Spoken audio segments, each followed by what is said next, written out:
So I'm going to tell you about a study currently underway in Chicago of a novel approach to reducing gun violence. Okay, great. So each year, about 10,000 people in the US die from gun homicide, while another approximately 50,000 incur non-fatal but still often life-altering injuries. This gun violence imposes enormous social costs, estimated to be somewhere in the range of about $100 billion per year. It also creates pretty massive disparities. Young Black men are about 24 times more likely to die from homicide than their white peers. So what are policymakers actually doing about this?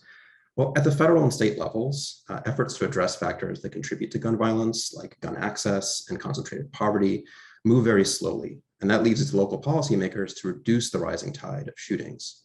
Now, historically, mayors have done this by things like stepping up policing efforts. Today, however, there's a greater recognition of policing's high social costs, which has led many cities to embrace a different approach, which is targeting preventative social services to those most likely to shoot or be shot. But this approach requires overcoming two pretty significant challenges. First, we actually have to find the people who are most likely to be involved in gun violence. Preventative services may not have much impact if they're targeted at the wrong people. And predicting who's at high risk of something as complex as gun violence can be difficult, and we don't know how well we can actually do it.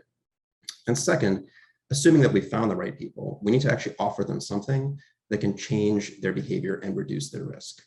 Much of what we know about how to change behavior involves efforts based on law enforcement rather than social services. What we do know about the effectiveness of social services designed to reduce gun violence specifically is pretty mixed, or the evidence is still forthcoming. And that brings us to the context for the current study. So in 2016, homicide spiked by almost 60% in Chicago. And in the aftermath of that, a group of practitioners and researchers came together and recognized two important things.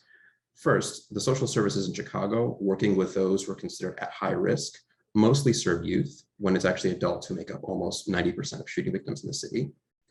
And second, to give policymakers more options for responding to future spikes in violence than just policing, we need credible evidence of a social service alternative that could reduce violence among those at highest risk. And so these discussions led to the development and study of just such an approach. So this new effort, called READI, tries to find the people at highest risk for gun violence and offer them services delivered by local nonprofits.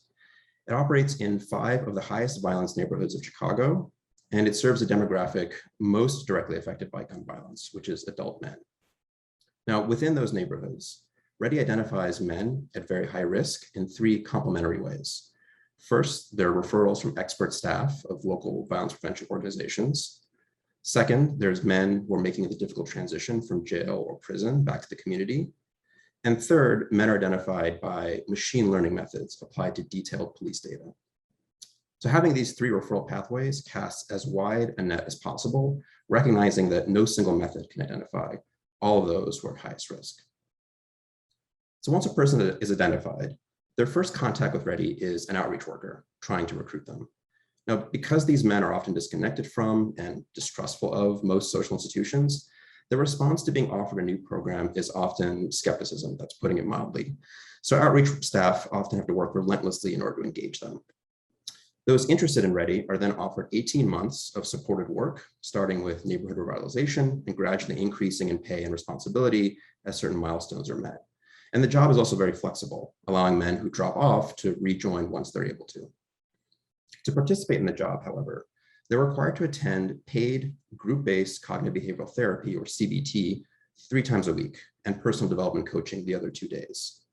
Now, a large share of shootings in Chicago are thought to be the result of arguments, often over relatively minor things, that spin out of control until people feel that the only appropriate response is to pull out a gun. CBT teaches people how their automatic thoughts and emotions affect their behavior in these kinds of situations.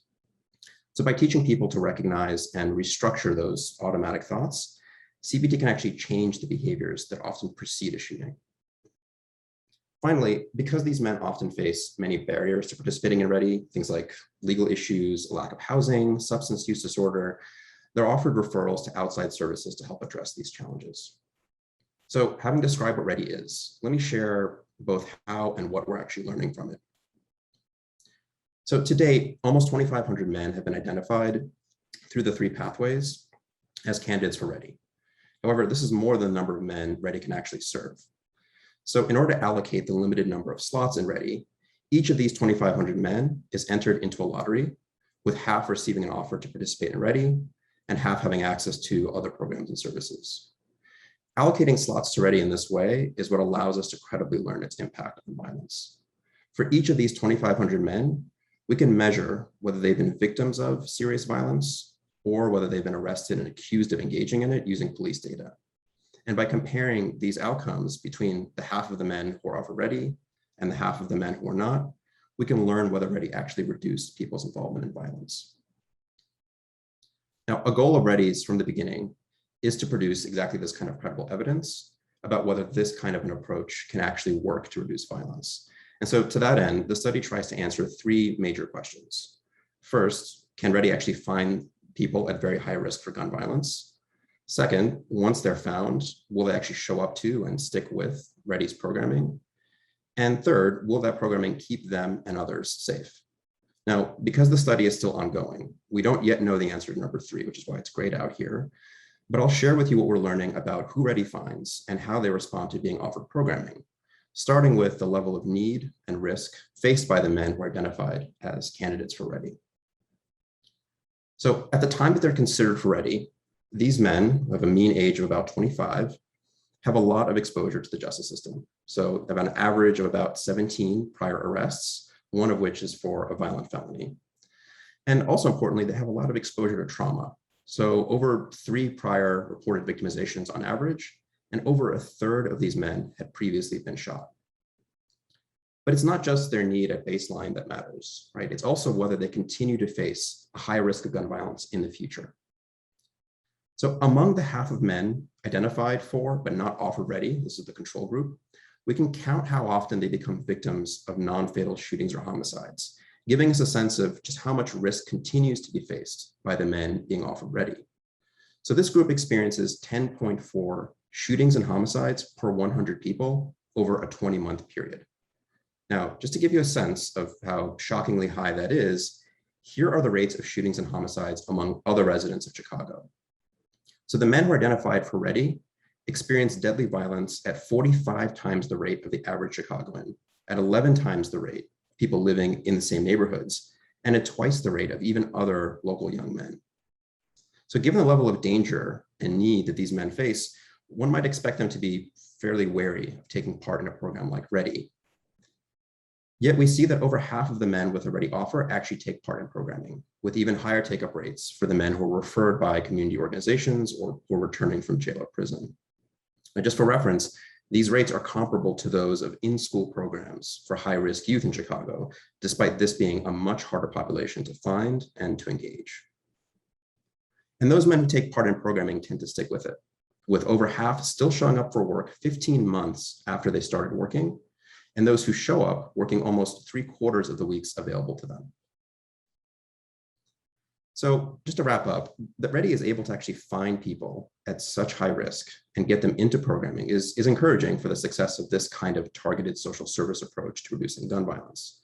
However, for this approach to actually be effective, READI also needs to reduce how often these men are actually involved in serious violence. Now, because READI programming is over 18 months long, we're still waiting for enough time to pass for all 2,500 men in the study to know whether those offered READI actually experience less violence. Specifically, we're tracking how often all of these men are the victims of shootings and homicides, as well as how often they're arrested for those and other serious violent felonies. And we look forward to sharing those results with you guys as soon as we have them. Thank you.